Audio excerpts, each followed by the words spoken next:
1009 dengan mata kuliah Manajemen Produksi Pertanian kelas A. Yang pertama, saya akan menjelaskan tentang dalam melaksanakan kegiatannya sumber daya yang diperlukan adalah 6M1I. Yang pertama, man atau manusia, yang kedua material atau bahan, yang ketiga money atau modal, yang keempat machine atau mesin, yang kelima market atau pasar, yang keenam metode, dan terakhir information. Yang pertama, man manusia. Man atau manusia atau biasa disebut SDM salah satu faktor yang penting karena dari sanalah modal dan keterampilan dikelola. Manusia adalah unsur manajemen yang paling penting dalam mencapai tujuan sebuah usaha. Yang kedua yaitu material atau bahan. Ketersediaan bahan baku atau material sangat penting dalam proses produksi. Tanpa bahan baku, perusahaan manufaktur tidak dapat mengolah sesuatu untuk dijual. Dibutuhkan tenaga ahli untuk mengolah bahan baku menjadi barang jadi atau setengah jadi. Sumber daya manusia dan bahan baku sangat berkaitan erat satu sama lain dan tidak bisa dipisahkan. Yang ketiga, money atau modal.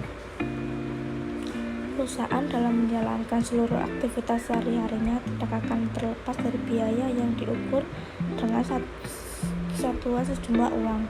Dengan ketersediaan uang yang memadai, maka manajemen perusahaan akan lebih leluasa dengan melakukan sejumlah efisiensi untuk memperoleh laba yang maksimal. Yang kelima, mesin.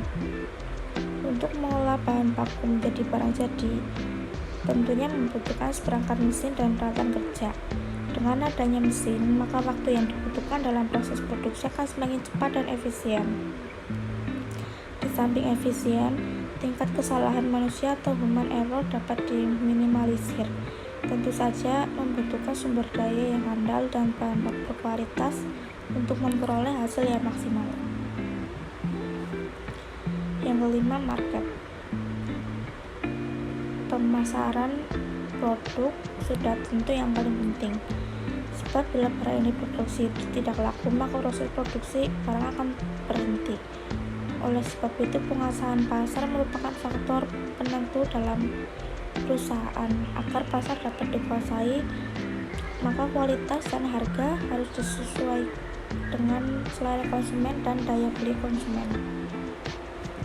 Yang keenam, metode.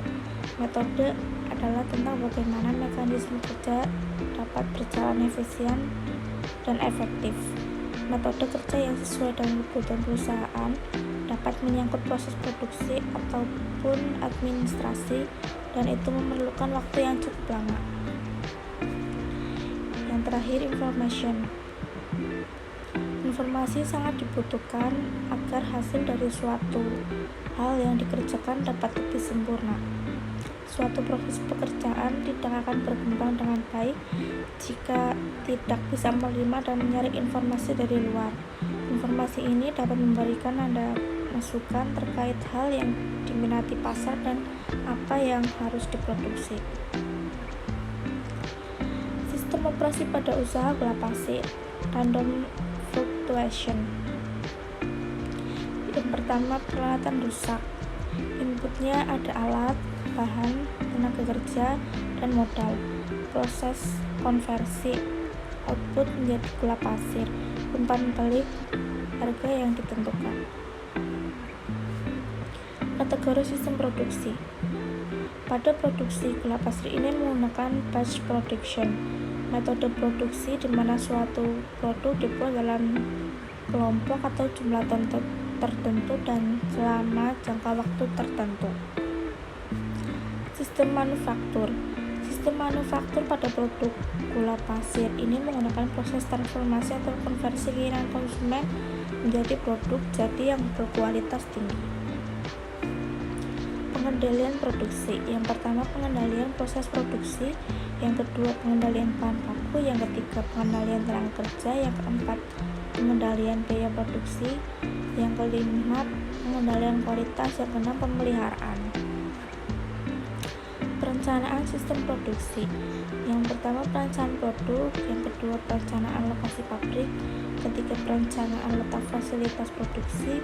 Yang keempat, perencanaan lingkungan kerja. Dan yang kelima, perencanaan standar produksi. Sistem informasi produksi. Pertama, struktur organisasi. Kedua, produksi atas dasar pesanan. Dan yang ketiga, produksi untuk persediaan pasar. Sekian presentasi yang dapat saya lakukan. Terima kasih. Salam.